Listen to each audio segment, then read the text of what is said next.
رمضان کے شروع ہونے سے پہلے ہی ہمارے جو ایمان والے بھائی ہیں ان کے درمیان میں بہت مختلف افواہیں اور چہمی گوئیاں شروع ہو چکی تھیں کہ تراویح سے متعلق کہ ہم تراویح کی نماز اتنے افراد پر مشتمل نماز ادا کی جائے گی، اتنے پر ادا کی جائے گی۔ ہم نے اس وقت بھی لوگوں کے ذہن کا ازالہ کیا اور بتایا کہ ایسا کچھ نہیں۔ اب صورتحال یہ ہے کہ بہت سے لوگوں کے دل دماغ میں ایک بات یہ پیدا ہو رہی ہے اور ایک ترتیب بنائی جا رہی ہے اور ایک منظم طریقے سے یہ پلان کے تحت تراویح کی نماز پڑھنے کے لیے ذمہ داران کا یہ جگہ جگہ مشورہ ہو رہا ہے کہ 10 دن یا 15 دن میں ہم تراویح کی نماز میں قرآن کریم کو مکمل کرا لیں گے مسجد میں۔ حالانکہ اکثر مساجد میں پورے مہینے، چاہے گزشتہ سال ہو چاہے اس سے گزشتہ سال ہو، ہر سال ایک نظام اور ایک ترتیب یہ رہتی تھی کہ پورے مہینے رمضان مبارک کے مہینے میں قرآن کریم تراویح کی نماز میں پڑھا جاتا ہے اور تراویح کی نماز میں مکمل قرآن کریم آخری عشرے میں جا کر مکمل ہوتا ہے۔ اب یہ ترتیب جو بنائی جا رہی ہے یہ ترتیب اس بات کی غمازی کرتی ہے اور اس بات کا اظہار کرتی ہے کہ ہمارے دل دماغ میں بزدلی آ چکی ہے، ہم بہت ڈرخوف ہو چکے ہیں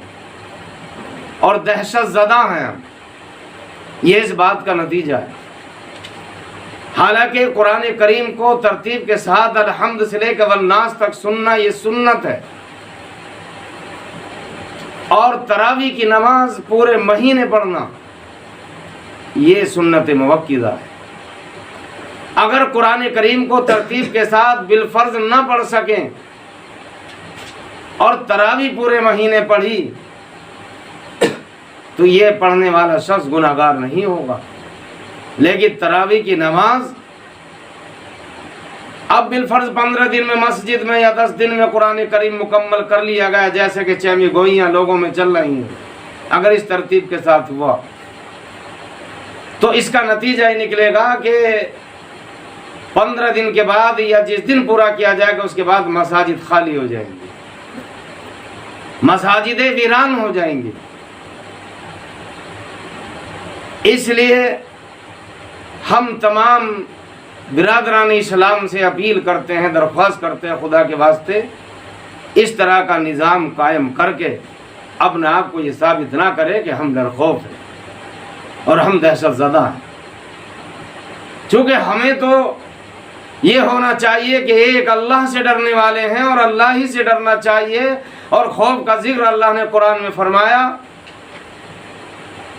رب العالمین نے ارشاد فرمایا کہ ہم نے خوف کو جو طاری کیا ہے اور خوف کی جو کیفیت تم پر طاری ہو رہی ہے یہ ہوگی، یہ اس لیے کہ اللہ پاک ہماری آپ کی آزمائش کرے۔ اللہ آزمانا چاہتا ہے خوف کے ذریعے کہ آخر شے کا خوف، بندوں کا خوف، بھوک کا خوف، مالی نقصانات کا خوف اور موجودہ جو بحران چل رہا اس کا خوف، یہ سارے خوف اس لیے ہیں کہ اللہ آزما رہا ہے، آزمائش کر رہا ہے۔ جب آزمائش میں مکمل کامیابی یہ ہے، اس کو مکمل کامیابی کہا جائے گا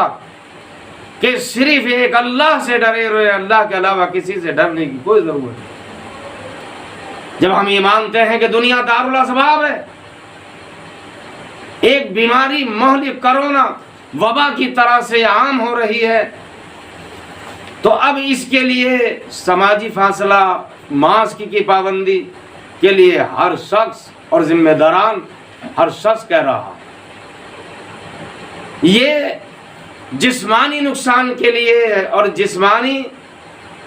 کیفیت کو بحال رکھنے کے لیے یہ ساری احتیاطی تدابیر ہیں، لیکن روحانی جو جسم ہے اس کی بقا، اس کا تحفظ تقوی سے، طہارت سے، نگاہ کی حفاظت سے، زبان کی حفاظت سے اور تمام گناہوں سے بچنے کی بنیاد پر ہم اپنے جسم کی اپنے روحانی جسم کی حفاظت کر سکتے. تو ایک طرف جتنی فکر ہمیں اپنے جسم کی حفاظت کی ہے، اس سے زیادہ کہیں فکر دونوں جہان کے لیے اگر وہ جسم کام آنے والا ہے تو وہ روحانی جسم، وہ روح ہے. اور روح کے لیے بھی اتنی احتیاط کی ضرورت ہے. جیسے دنیا دارالاسباب ہماری جان کی ہلاکت نہ، جان ہلاک نہ ہو جائے، ہماری جان کی حفاظت ہو جائے، جیسے اس لیے ہم تدابیر کو اختیار کرتے ہیں، تو روحانی اعتبار سے بھی ہماری روح ختم نہ ہو جائے، ہماری روح ہلاک نہ ہو جائے، اس کے لیے بھی ہمیں تدابیر اختیار کرنی چاہیے. چونکہ دنیا دارالاسباب صرف ایک پہلو پر نہیں ہے، دوسرے پہلو کے لیے بھی دنیا دارالاسباب. اللہ ہمیں عمل کی توفیق عطا فرمائے اور سمجھ نصیب فرمائے. اور یہ مقدس مہینہ شروع ہو چکا ہے، اس کی احتیاط اس مہینے میں اس کا اہتمام کریں. مبارک مہینے کا اہتمام کا مطلب یہ ہے کہ کھلا نہ کھائے نہ پیئیں، اگر شرعی اعتبار سے بھی روزہ نہ رکھ سکے